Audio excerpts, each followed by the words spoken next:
Le Maharu continue et dit Vereaya lazé, qui a nidbaer les maala, qui kesheaya a or choser veole les maala, ayanishar akeli bebechinat or av vegas.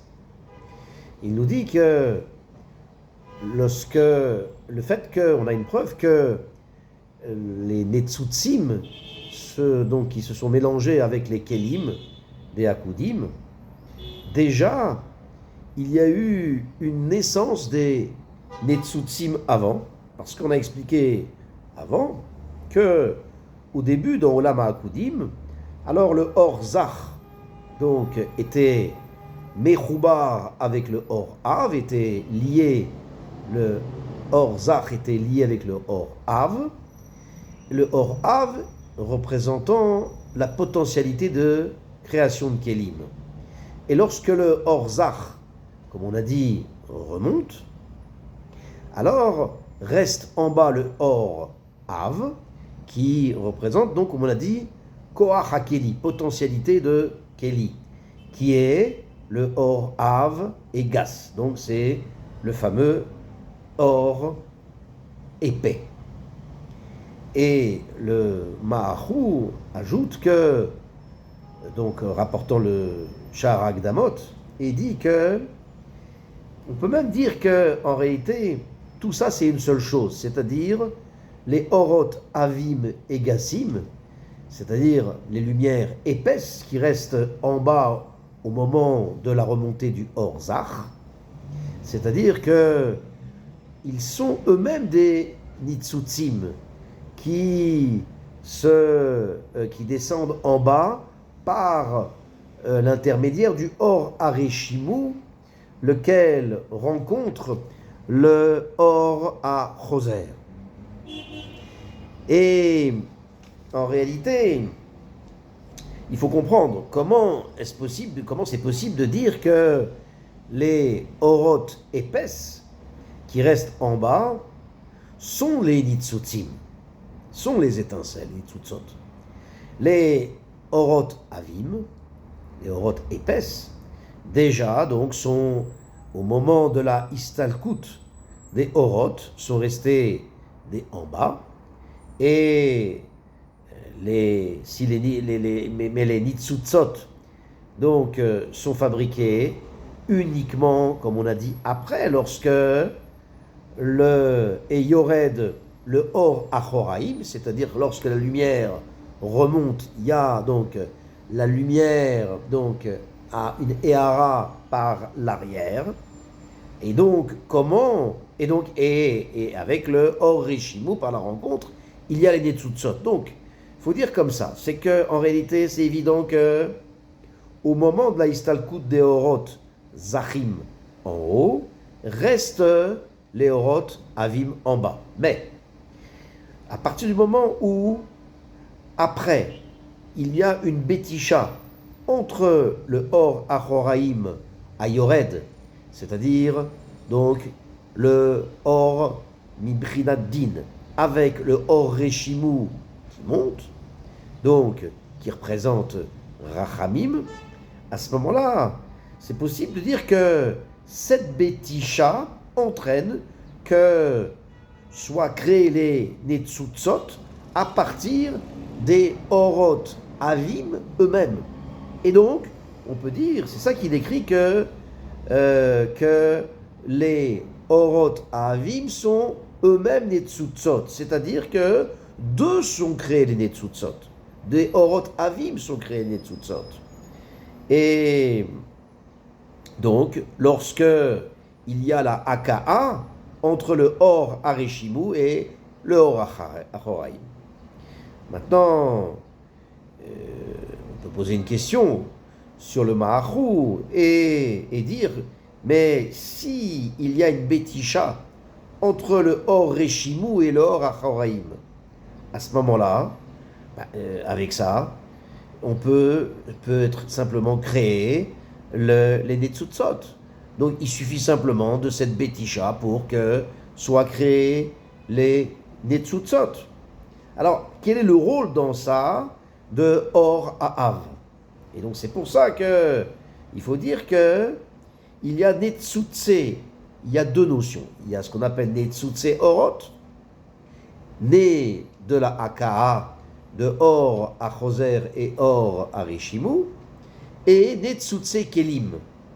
Et Netzutse Orot, donc comme on a dit, donc sont nés de la Betisha, de Or Rishimu et Or Oraim, et Netzutse Kelim, eux, ils sortent, ils sont créés par la Metsiout des Kelim, c'est-à-dire lorsque il y a la Betisha entre Or Rishimu et Or Achoraim, à ce moment-là, il y a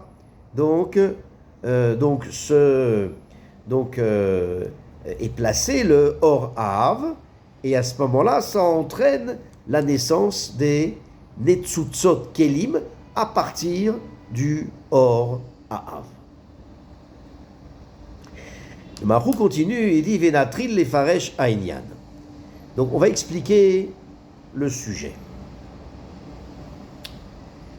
Iné Or Amalchut, Lo Ishi Reshimu, Vekol Bechinata Nistalka Kula Ve'alta. Alors il dit que donc comme on sait, dans Olam HaAkudim, on a, donc c'est le monde des Kélim, il y a les Kélim, donc indépendamment des Netzutzot.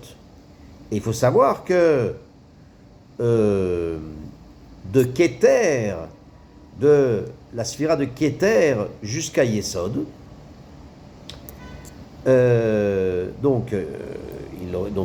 il remonte donc au Pédéac, alors reste Reshimu à leur endroit, comme on a expliqué. Mais, d'après ça, le Or Amalchut, à partir du moment où le Or Amalchut n'a pas de sphira plus basse qu'elle, à ce moment-là, il n'y a pas de Reshimu qui reste à son endroit.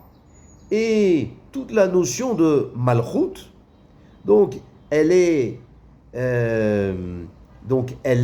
nistalka entièrement et remonte intégralement là-haut. Vezeu ataham shenikret amalchut aspaklaria de leitla migarma klum. Et cette malchut, donc c'est la raison pour laquelle dans le Zohar et dans les Tikkunim, on l'appelle donc malchut aspaklaria, un astre qui ne brille pas, un astre pauvre, qui n'a pas de lumière propre.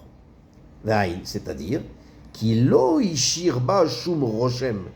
Parce que le Or Amalchut, du Or Amalchut, il ne reste aucune trace de lumière. Et c'est pour ça qu'on l'appelle Aspaklaria de Lonahara. Mais, cependant, à partir du moment où, puisque le Keli Malchut, il n'a pas de reflet par lui-même, il n'a pas de lumière propre, mais le Keli, par ailleurs, le Keli Malchut, il faut qu'il ait une Ehara, il faut qu'il ait une lumière, un reflet de lumière pour pouvoir vivre, pour pouvoir se vivifier. C'est pour ça que au moment où il y a la remontée du Yesod, donc vers le haut, alors la Malchut reçoit une Ehara de Reshimu qui reste dans le Yesod. Et ça seulement. Et ça, donc c'est le Reshimu qui reste dans le Yesod. Et ce Reshimu, Maïr Gamken Alea. Il fait vivre, il éclaire également Malchut et fait vivre son Keli. Et c'est pour ça que ça s'appelle Anya Deleit Migarma Klum, c'est-à-dire Malchut reste comme un objet sans lumière propre. Et l'Ayara ne provient que de ce qu'elle reçoit de Yesod, de l'autre. Maintenant, cependant, il faut quand même dire une autre chose. C'est-à-dire que bien que la Malchut, il ne reste aucun Réchimou dans son Kéli, et elle ne reçoit que la Yahara de Réchimou de Yisod, c'est-à-dire de la Sphira qui est au-dessus d'elle. Mais tout ça, en réalité, en finalité, il y a Malchut, il y a dans Malchut une lumière à elle. Et cette lumière monte vers le Mahatzil. Elle aussi a une lumière. Et elle monte vers le Mahatzil. Et c'est comme ça.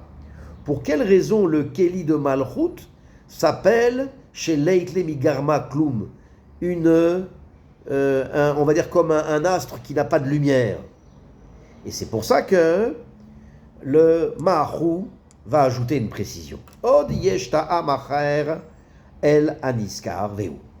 Ma shenit baer le eil ki kaasher chazru aorot le laredet nishar haketer davuk b'ma'atzil velo yarad klal nimtza ki achokma chazara limakom haketer וכולי, והמלכות במקום היסוד, ונשאר הכלי של המלכות בלתי אור כלל.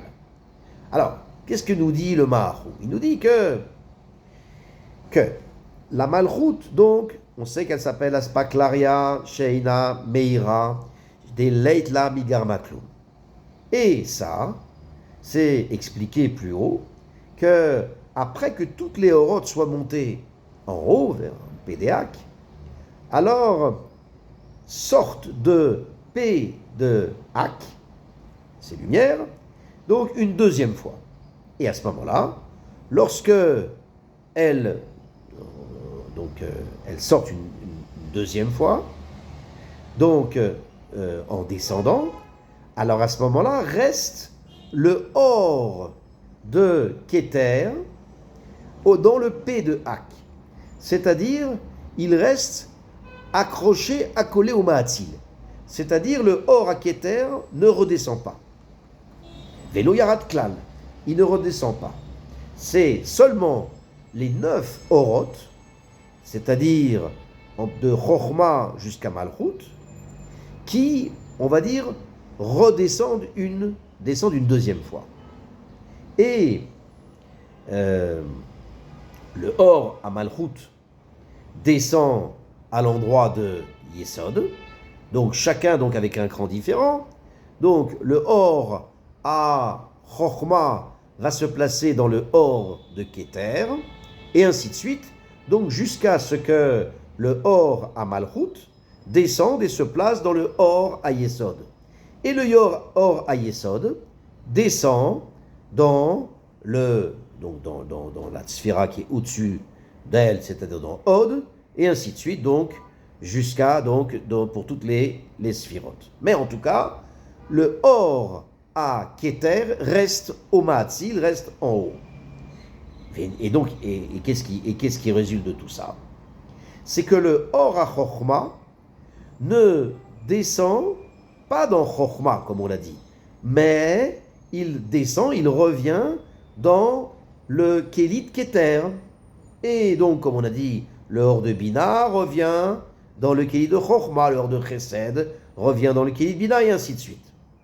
Et Malchut, donc, se place dans l'endroit, dans le Kélit de Yesod. Et il reste que, d'après ça, que le Kéli de Malchut, il reste sans aucune lumière. Pourquoi? Parce que, avec le décalage tel qu'on a expliqué des 9 sphirotes qui redescendent, alors chacun avec un décalage d'une sphira, comme on a dit, le Keter, le Or Keter se place dans le Kéli Chochma et ainsi de suite, alors le Or à Malchut, il ne descend pas une deuxième fois dans le Kéli de Malchut.